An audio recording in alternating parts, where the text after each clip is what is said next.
like a little angel on my shoulder, Yes. steering me certain ways. Because I wasn't always your most dedicated soldier. I was not on the front line.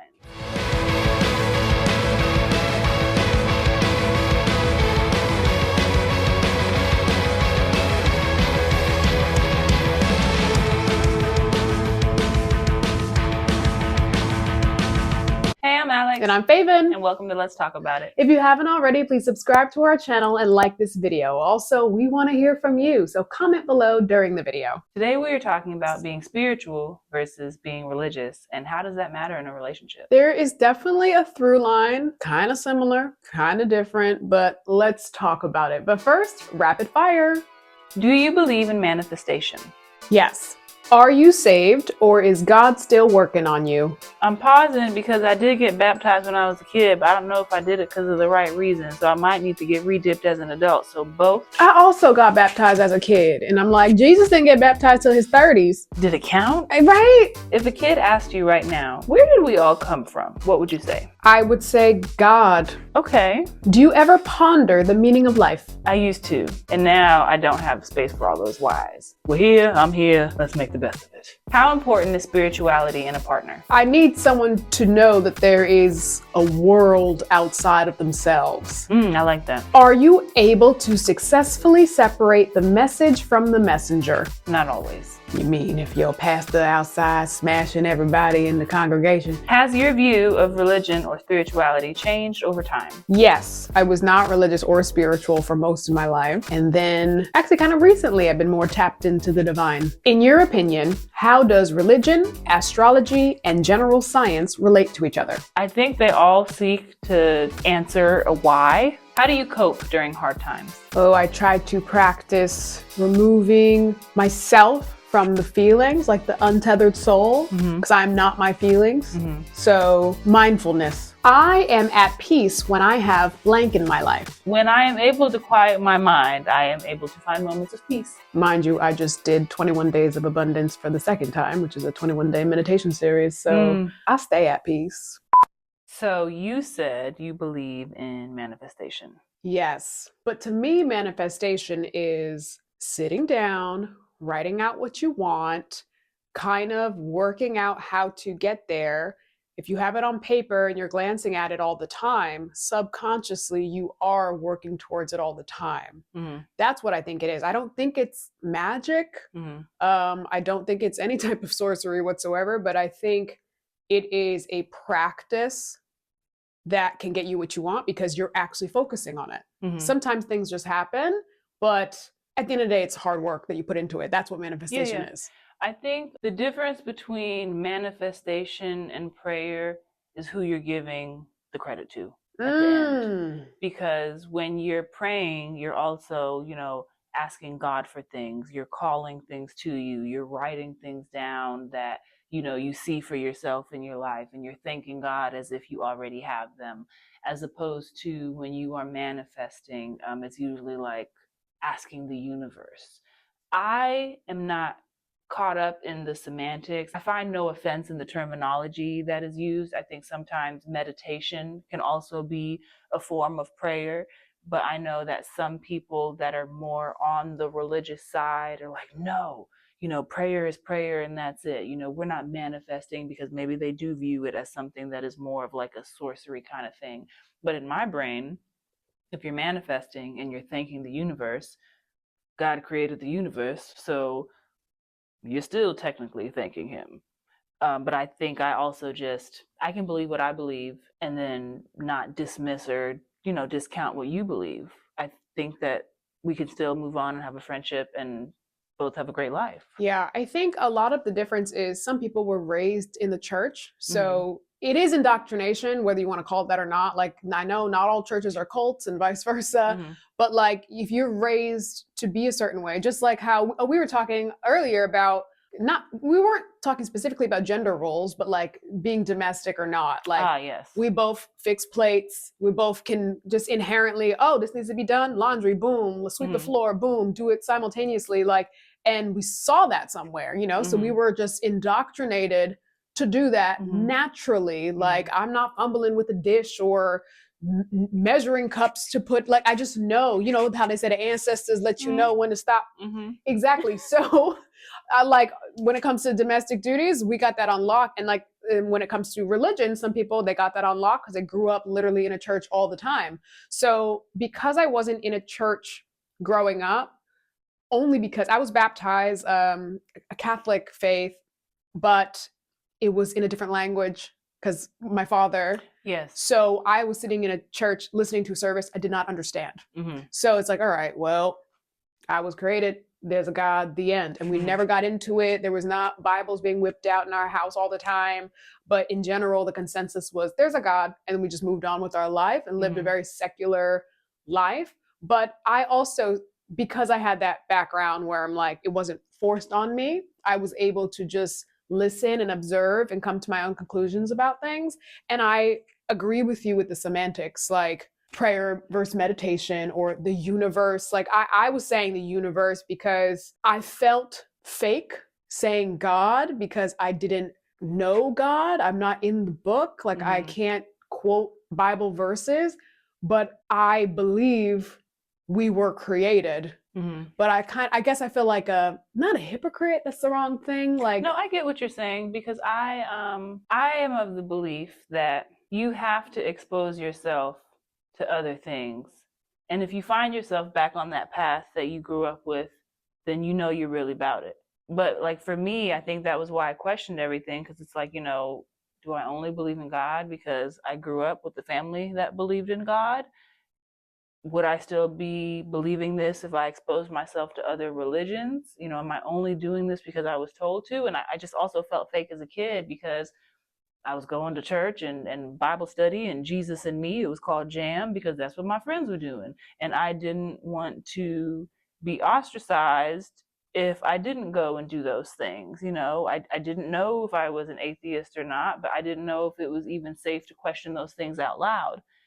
As an adult sitting here now, there have just been too many things that have happened, too many things that I have survived and just blessed with, even though I felt undeserving, that I'm like, all right, God, I see you working. I appreciate it. I have those moments too where I'm like, I think there's like a little angel on my shoulder, yes, steering me certain ways. Because I wasn't always your most dedicated soldier. I was not on the front lines. And you have blessed me still. Yeah. I think the little miracles are so creepy, especially if you don't grow up with God in your back pocket and like in your Bible. Cause I'm like, why are things just working out like this? How is just unfolding? And I'm like, wait a minute. Like literally stuff like that has happened my whole life. And that, I guess that's what they say. They're like, God knows your heart. Cause think about it. If you grow up in a random village somewhere and you're literally not exposed to religion, you still were created. You still came from somewhere. And just because you weren't handed the book or you weren't told this is exactly how it came to be, you are still you're a spiritual being, your energy, like we're all coming from the same place. So that's why I heard someone give this analogy that different religions are like people climbing up a mountain from different sides, but they're all going to the same peak. I agree with that because a lot of times I feel like we're all praying to the same God. We're all praying to the same powers that be. We just call them something different, you know, because we all, at the end of the day, obviously not counting like extremists or anything like that. But at the end of the day, we all want the same thing. You know, we want to be loved. We want to be safe. We want to be fed. We want family, community, commitment, know that we're taken care of and that we're going somewhere good when all of this is over. And I just think depending on what part of the world you grew up in, you maybe call it something different. The book that it comes in might look a little different. And I have peace with that. Same. And it's very much nature versus nurture. Like, what if you grow up in a Jewish household and what if someone gets adopted by like Muslim people or like, and then you just are that because that's what your family is. But at the same time, in those moments of silence, in those moments of the little miracles, you feel your own connection. And I think that's my only gripe with organized religion is that like, I think it's kind of silly to need a conduit to get to God since we're all of God. And I guess the book talks about there's an anointed class of people, right, who has a closer connection. I'm very new in my journey. Don't be asking me nothing about the book. Okay, so I only studied a little bit when I was 19 because putting me on the spot. she's like, oh, scriptures. Yes, in Mark, 1 second. So here's the thing. Most of my family are secular Christians. We believe in God and leave it at that, right? Mhm. And just try to be good people, but we're not like church-going folk, most of us. My mother's a Jehovah's Witness, which is a whole other story. But anyway, because she is a Jehovah's Witness, she was just like, if you are interested in like learning the word and like through us, obviously, she set me up with a one-on-one Bible study when I was 19. Mm-hmm. But my heart wasn't open to receive the information. But I was actually curious because I'm in the height of my studies, and I was like, yeah, I want to know what you guys believe because everyone just makes fun of you for like knocking on doors. So what's up? So I did learn a lot of the basics of the Bible. Did you say that to your mom? Not in those words. Okay. I have respect for my elders. I still fear my parents in the healthiest way. But yeah, I had one-on-one Bible study for a while on Saturday mornings, but like a 19-year-old at like a D1 party school, I was literally hungover for most of those sessions. Okay. And I'm like, okay, but I did learn some things about, I learned about Lazarus. I learned about how that particular faith believes in when it comes to marriage and babies and death and things like that. So I was like, okay, I learned the basics. And then I learned why they don't celebrate holidays, which is it's because most of the holidays are rooted in pagan traditions. And pagan is like the opposite of God, because it's like you're worshiping false idols. So like birthday cakes, like the candles and the certain gifts and like and it is all in the Bible. So I don't know. That's why I have a gripe with organized religion, because I feel like people are picking and choosing Bible verses and weaponizing it against each other and all that stuff. So me, I'm just taking a step back and I'm like, I believe in God. I believe in the tenets of society should be like treat everyone well, be nice to each other, be helpful, all the things, be a good person, have good morals. And I think that's the through line across all religions. So to pick and choose churches, to pick different versions of Bibles, I'm just like, I wasn't indoctrinated to be in that, but I do believe there's a higher power and we were created. I even believe that if you are really into the science and the Big Bang and all that stuff, well, then who created the Big Bang? Like, I'm like, okay, yeah, God was like, let me make these Sims characters, and this is how I'm gonna do it. So all the science nerds, it's like, who you think created the science? So I think there's always a level beyond that you can go, and that's where I am. I used to be really big on the whys because I needed to feel a sense of control, and I thought that that would bring me a sense of peace.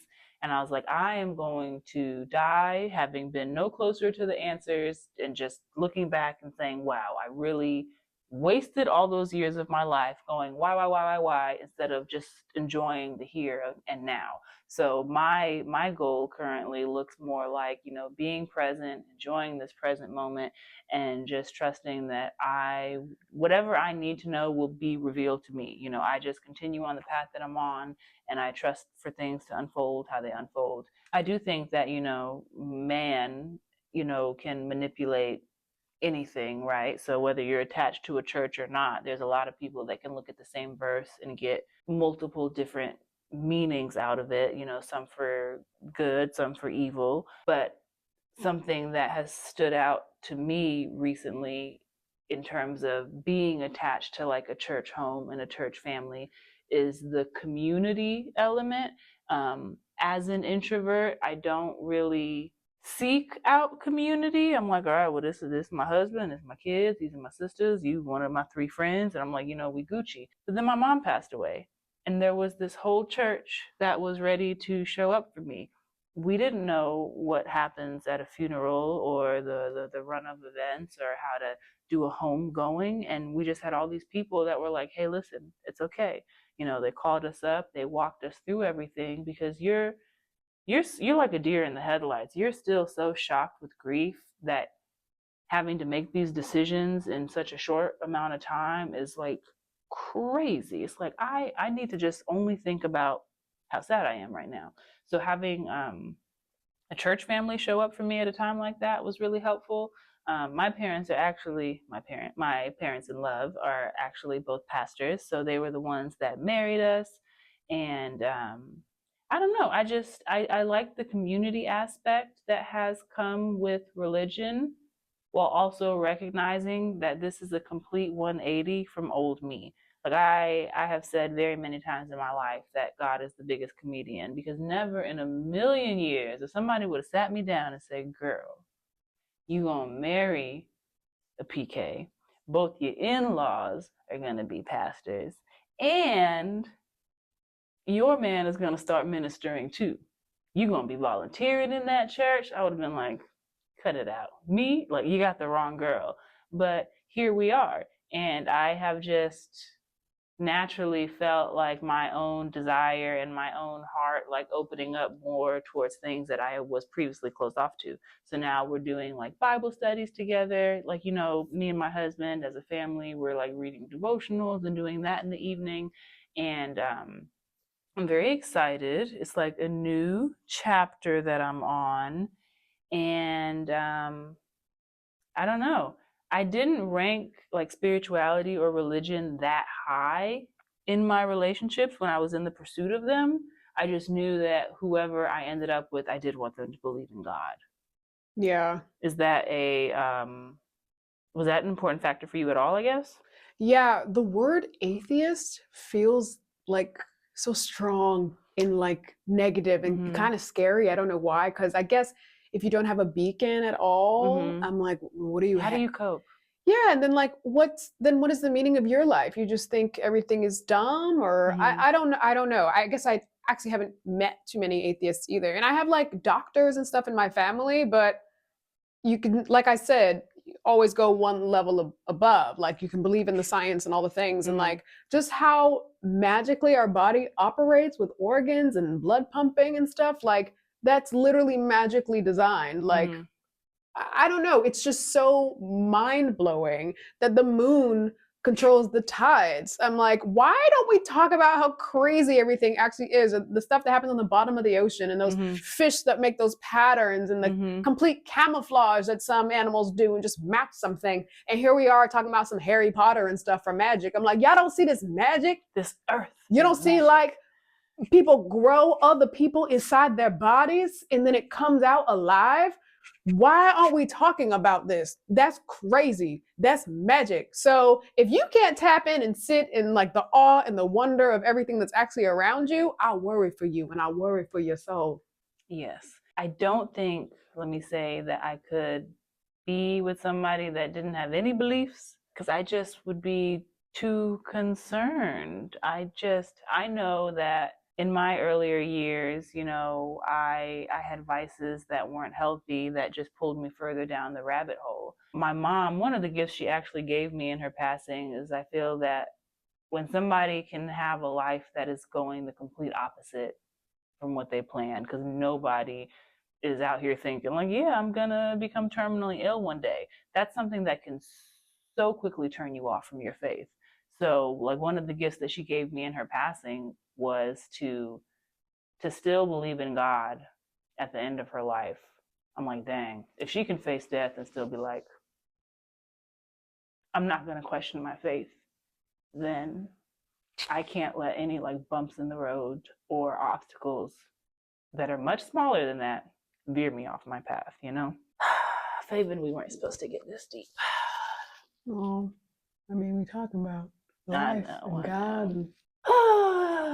That's something I always envied with religious people and older people, and how like they're so firm in their love and belief of God. Mm-hmm. And I was just like, I want some. Like I really Mm-hmm. wanted to like rub that onto me, Yes. because I'm like, your faith is so beautiful, and I was not raised to tap into that. So I had to discover it on my own. Mm-hmm. And because I've had enough solitude as an adult to like wade through all types of obstacles, and I'm Mm-hmm. like, huh. And the fact that life, at least this secular life, ends in a maximum of 100 years or Mm-hmm. so, why not believe Mm-hmm. that there's something else? Because then literally what else is the point? Mm-hmm. Why not do the best you can and treat people the best you can, Mm-hmm. and actually care about people's spirits, because this is just the flesh bag. flesh bag that it's carried in. Because if you lay down and pass in the moment, it's just your body that is still there. So what happened to your personality? Yeah. What happened to your light? Where did it go? So I think it's so interesting to delve into these topics, but I'm crying because like how you did the 180 from like not religious to now you pretty religious. I'm kind of leaning in that direction too, but mine came on because of a special gummy. Okay. Listen, my mind share. Yes. was unlocked. I'm just saying, I had thoughts I never had before. I saw things in different ways. Okay. And I was like, wait a minute. I went down rabbit holes on YouTube. I was like, something else out there. Yeah, but like in like such a fascinating, peculiar, and like real way that I'm like, I like this. I like that we focus on spirit. And I always overlooked the spirit part when people talked about church because I think this world focuses on everything other than the spirit part. We hear about pastors that are like pocketing the money, and we hear about girlies going to church just to find a man. Like I hear about all these things other than what is above us and what is bigger than us. And then people, unfortunately, a lot of the people who identify as religious, they didn't walk in a way, they were kind of hypocrites, you know what I mean? So I was like, I was just confused. I was like, you're religious, but you do X, Y, and Z, but you're actually a bad person, but you're mean, but you hook up with everybody. And but what didn't they say the stuff about fornication? Didn't you? So I felt more righteous than the religious people because I'm like, see, but you can't do that now. You can't judge. Yeah, I know. But I'm saying like me being imperfect and me doing the sins that we're not supposed to do, I felt like I was better than the churchgoer because they were doing what I was doing, but they claimed to know and love God. Where I left that part out to not be a hypocrite. I'm like, I believe in a higher power, but I'm allowed to sin because I haven't claimed him. But you claimed him out loud, so you're not allowed to sin. Yes, that's literally what I thought. I was like, see, you wrong for that. My first boyfriend, he was like a French, what was it, Baptist? Yeah, it was a French-speaking Baptist church. He was a Haitian guy. He like ran the choir. He did all these things, and I'm like, well, then why are we hooking up?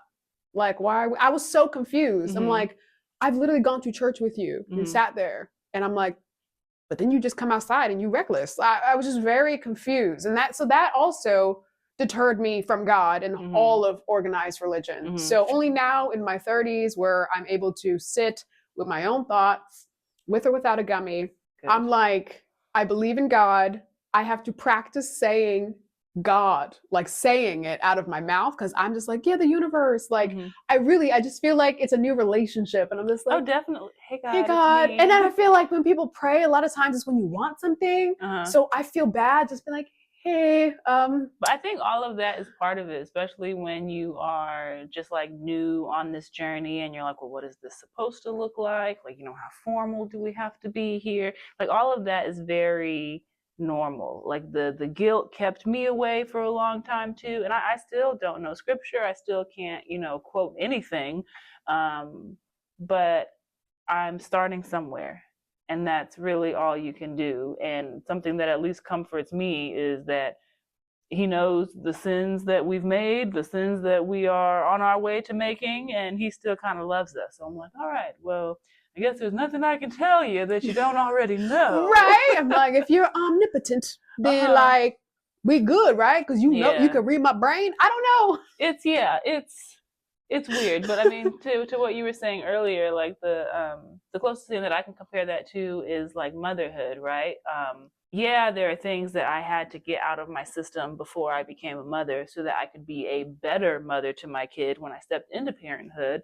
But that doesn't mean that I'm perfect now that I have kids. That doesn't mean that I will never, like, if somebody is going to drop something hot on me, I might still cuss. If I'm having a bad day, I might be swearing more than I wanted to, but like, I'm not perfect and walking in 100% accord now just because I'm a mother. That doesn't mean I love my kids any less. You get what I'm saying? Yeah.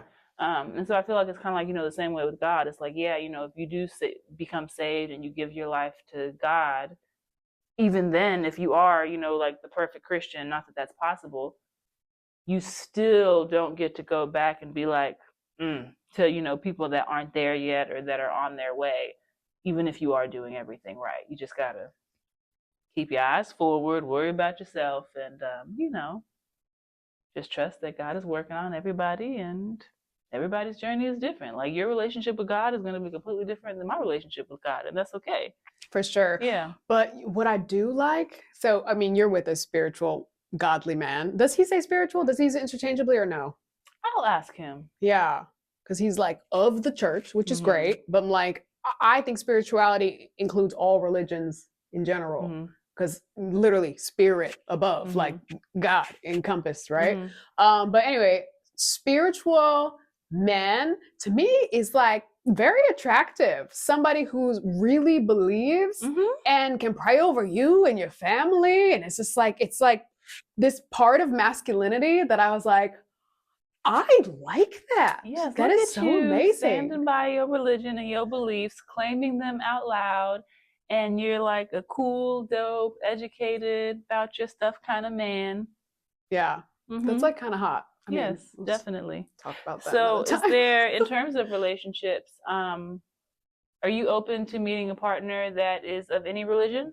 I think we talked about this before in a previous. Yeah, because I went out with a Muslim guy before. Yeah. But it didn't work out. Like it got weird when I was asking him about his religion. Like literally, I was like, "Oh, I fix plates, as we know. So I'm like, I'm really protein heavy, especially in the morning. So the cottage cheese, the eggs, the bacon, or the chicken sausage or whatever. Like I have my protein packed breakfast. So I literally, genuinely was asking this man, would I be allowed to make bacon in our household if we ended up together?